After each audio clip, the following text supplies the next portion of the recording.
Assalamualaikum warahmatullahi wabarakatuh. Perkenalkan, nama saya Nabila Susan Parwati, mahasiswi dari Universitas Darul Maarif.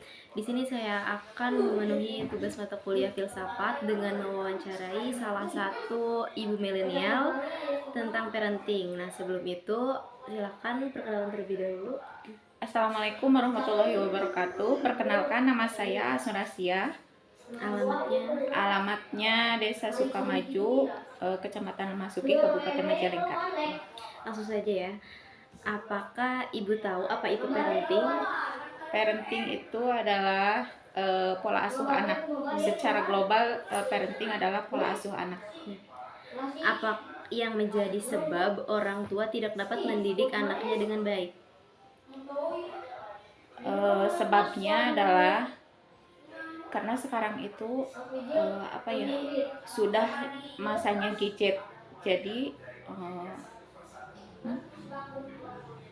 Tidak dapat mendidik anaknya dengan baik. Jadi pola asuh itu otomatis bisa terpengaruh oleh yang namanya gadget.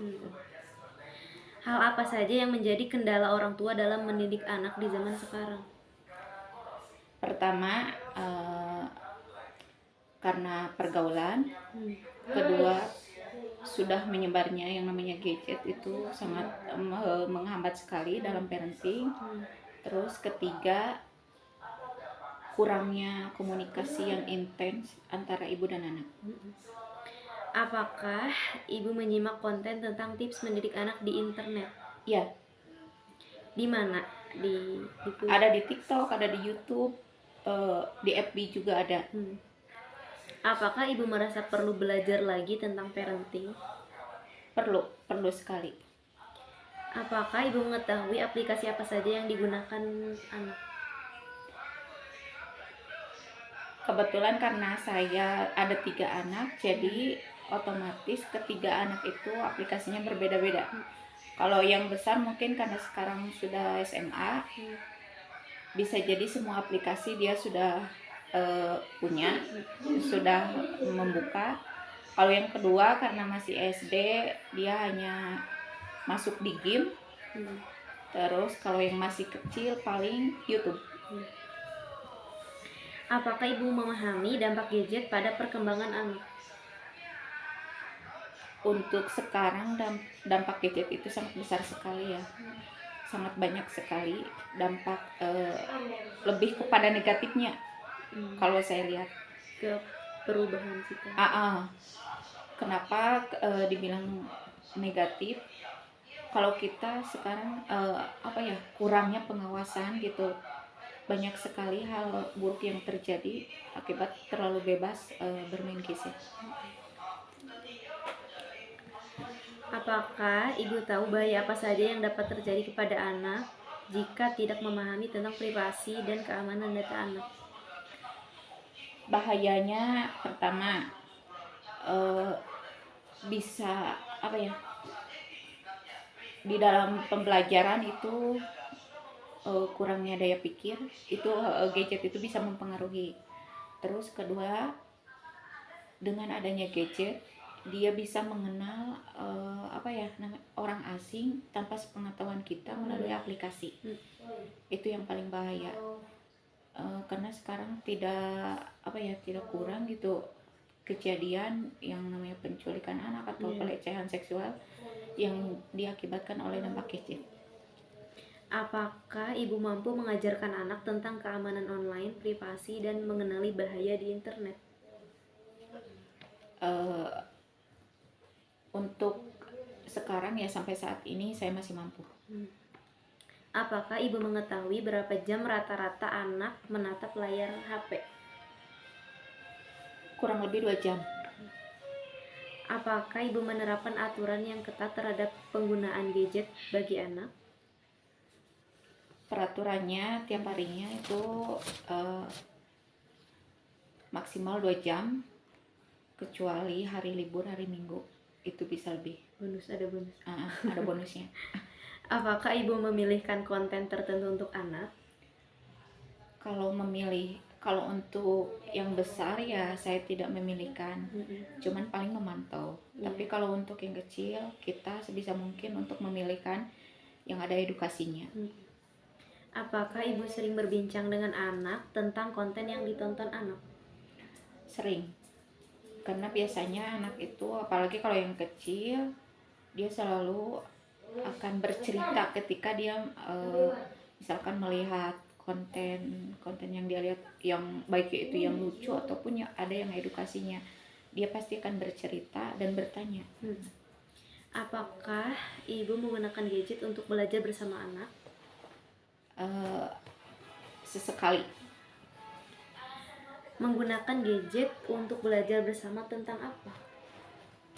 Biasanya ini kalau gadget kita belajar bersama itu, kalau yang besar kita paling kalau mengerjakan tugas atau dari sekolah gitu ya, kita bisa sama-sama untuk mengerjakannya yang melalui gadget. Tapi kalau yang kecil biasanya saya mengarahkan dia untuk melihat yang lebih banyak edukasinya, seperti ada cara menggambar, terus ada nyanyian anak-anak, terus ada tata cara seperti apa, wudhu, sholat gitu. Jadi yang banyak edukasinya gitu. Kalau di gadget juga kan penyampaiannya lebih menarik ya. Apakah ibu sering membatasi konten tertentu yang ditonton oleh anak? Iya. Apakah anak sering cerita tentang pengalaman apa saja yang mereka dapat ketika menggunakan gadget? Sering. Apakah ibu mengajarkan anak untuk mengenali dan mengelola emosi mereka ketika berinteraksi dengan teknologi? Iya. Apakah ibu sering berdialog dengan untuk meningkatkan berpikir kritis anak tentang informasi yang ditemukan anak secara online? Iya, betul. Apakah ibu menjadi contoh yang baik dalam penggunaan teknologi dengan cara sehat dan bertanggung jawab? Harus. Apakah ibu harus memperbarui pengetahuan mengenai tren dan perkembangan teknologi serta dampaknya terhadap anak? Harus. Jika ada kesempatan belajar metode belajar seperti apa yang dapat memungkinkan untuk diikuti oleh Anda? A. Pelatihan tatap muka langsung selama 2 minggu berturut-turut. B. Membaca buku. C. Menyimak materi video, penjelasan, dan e-book. C. Lebih ini. Kalau menyimak video itu kayaknya lebih fleksibel untuk ibu rumah tangga seperti saya. Berapa jam dalam sehari dari waktu senggang ibu yang bisa diluangkan untuk belajar tentang parenting? 1 jam udah cukup. Bentuk informasi seperti apa yang mudah dipahami oleh ibu? A. Informasi dengan bahasa sederhana. B. Informasi yang disertai dengan contoh. C. Informasi yang disertai contoh atau ilustrasi dalam konteks yang pernah Anda dengar. C. Ilustrasi ya.